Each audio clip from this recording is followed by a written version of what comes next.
half, right around there, but have the Cobra back. A lot's happened in between that time. I went down to North Carolina for Foxtoberfest. I put that video out a while ago. But during that whole time, the Cobra was down in Massachusetts getting all this stuff done to it. So I'm going to go over today everything that was done to it and how overall how I like it. It's got different springs in it. The fueling issue has been resolved.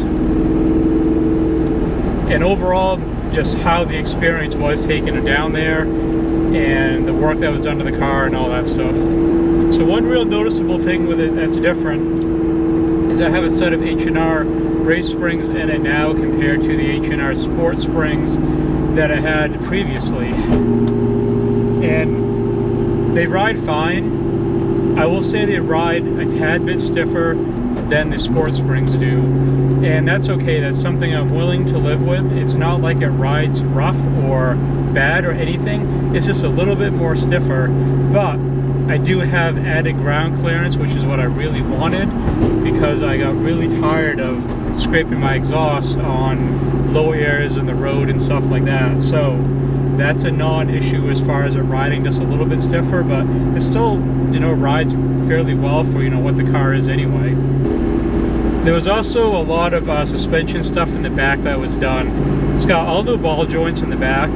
It's got all new tie rods and sway bar end links in the back. My factory ones were completely shot. And the back end of the car feels so much tighter than what it was before. Like before, I would get on it hard and I could just kind of, you know, maybe like feel the back floating. And now it just feels a lot more connected and a lot more solid. So getting those upgrades was a huge benefit, and it wasn't just replacing it with stock stuff. It has FTBR components in it now, so it's much better than how it was before.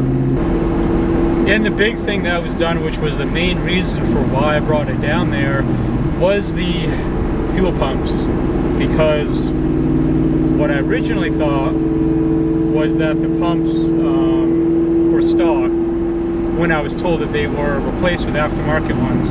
So I already went over this before in another video, but just to recap it, it did have aftermarket pumps, but I had a problem with my fuel tank and I had a lot of rust in it. So even though it did have aftermarket pumps, I don't know if it was clogged at the filter, clogged within the pumps themselves, but there was something that was way off for what this was seeing for data on the dyno as far as the flow numbers and everything else.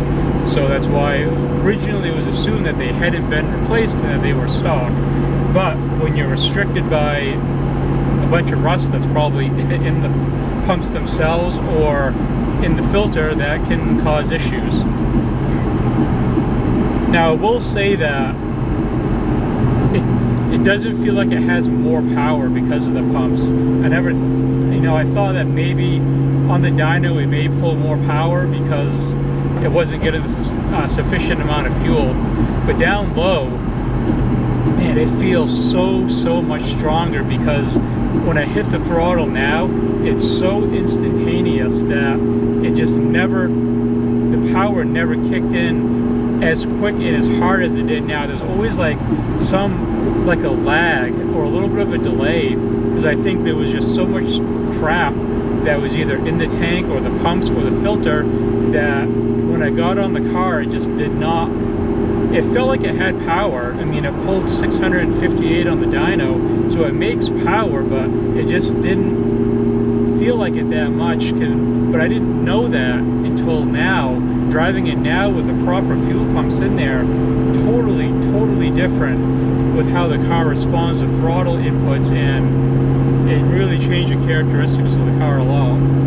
As far as the pumps that are in there now, it's a 4-hat with dual Ford GT supercar pumps, the improved pumps, and that's all the fueling this car really needs. So I plan on doing another video too, comparing a full fuel system to doing what I did. What's the better option? You know, some people prefer one over the other, but they both have their ups and downs, but I'll go over that at another time. I did get a look at the broiler stingers after I picked the car up.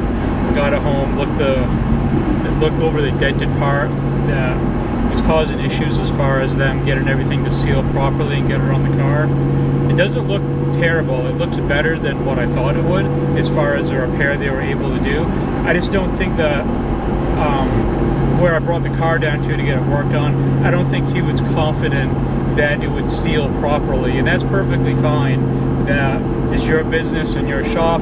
If you're not confident that a part is not going to live up to what the customer would want, then it's better just to leave it alone. But I have a few things that I'm going to try as far as getting that two pipes to seal together, not have a massive exhaust leak, and maybe it'll be completely fine, and maybe it won't. But considering what the price point of a set of new boiler stingers costs, I really don't want to buy another set.